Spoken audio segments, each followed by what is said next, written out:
Pozdravljeni! Iz ljubljanskega studia 142 takle imamo. V vojni proti PKK ni le Turčija, pomagata tudi Izrael, ki je še pred kratkim uril pešmerge, in kurdska regionalna oblast v Iraku, ki je Turčija ne priznava. Turški premijer trdi, da je do akcije prišlo v koordinaciji in s privoljenjem tako Američanov kot vodstva iraških Kurdov.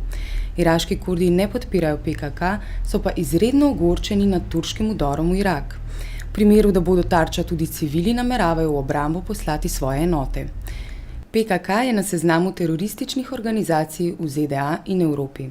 Turki Kurdom ne priznavajo statusa naroda.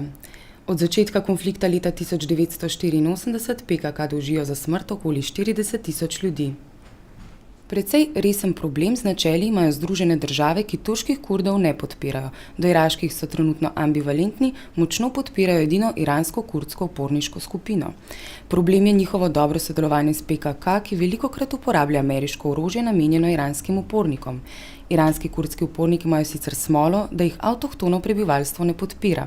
Naše predsedstvo Evropske unije poziva Turčijo k samoomejevanju pri uporabi vojaške sile, k spoštovanju iraške suverenosti, človekovih pravic in pravne države.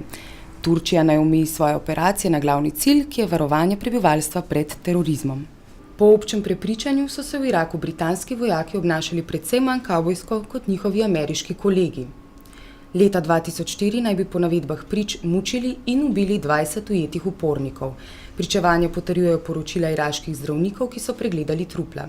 Rane na večini žrtev ne sovpadajo z ranami dobljenimi v bojih, temveč kažejo na številne eksekucije s strelom v glavo.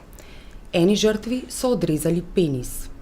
Da gre v primeru izraelske politike do Palestincev na zasedenih ozemljih v resnici za apartheid, pričajo podatki o gradbenih dovoljenjih na Zahodnem bregu. V času od leta 2000 do danes je bilo odobrenih le 6% palestinskih vlog za novogradnje, kar konkretno pomeni 91 dovoljenj. V istem času je bilo na tem območju izdanih skoraj 18.500 dovoljenj židovskim priseljencem. Pri rušenju nelegalno postavljenih objektov je zgodba podobna. Zrušenih je bilo 33% palestinskih in 7% priseljenskih. Podatki izhajajo iz izraelske državne statistike. Kanada in Združene države so sklenile sporazum, ki dovoljuje čezmejne napotitve vojaških enot v primerih izrednega stanja. Ogorčenje na obeh stranih meje je precejšnje, saj Kanadčani o sporazumu niso bili obveščeni strani lastne države. Informacije so prišle s severnega poveljstva ameriške vojske. Največji kamen spotike je dejstvo, da ameriški vojaki sploh nimajo dovoljenja, da bi operirali pod tujim poveljstvom. Ameriški kongres ni niti potrdil, niti sprejel kakršnega koli zakona, ki bi tak sporazum omogočal. Kolumbijsko-levičarsko gverilsko gibanje FARC je po posredovanju venezuelskega predsednika osvobodilo 4 dolgoletne talce, 3 bivše poslance in enega senatorja.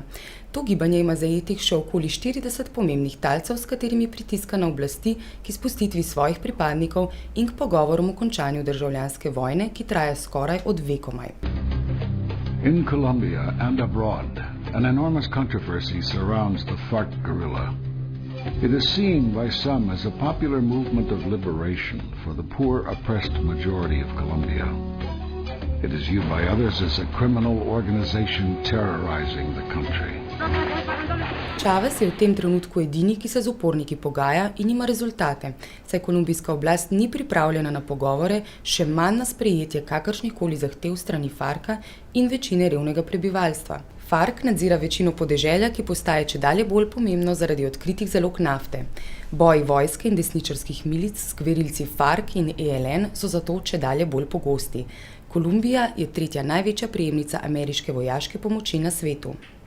Raziskava javnega mnenja, ki je trajala 6 let in bila izvedena v 40 državah, kjer živijo muslimani, kaže podobno sliko kot tista, ki je bila izvedena v Iraku. Spopad civilizacije v resnici prerokba, ki jo uresničuje zahodna elita in ne nori muslimani. Kaj bi si ti želeli? Demokracijo, svobodo govora in sekularno družbo. Kaj bi želeli od prinašalcev demokracije in svobode? Da bi bolj spoštovali lastne principe, spoštovali islam in neapriorno zaničevali muslimanov. Glas ljudstva je Busha še enkrat postavil na laž. Iz ljubljanskega studia 142 nasvidenje.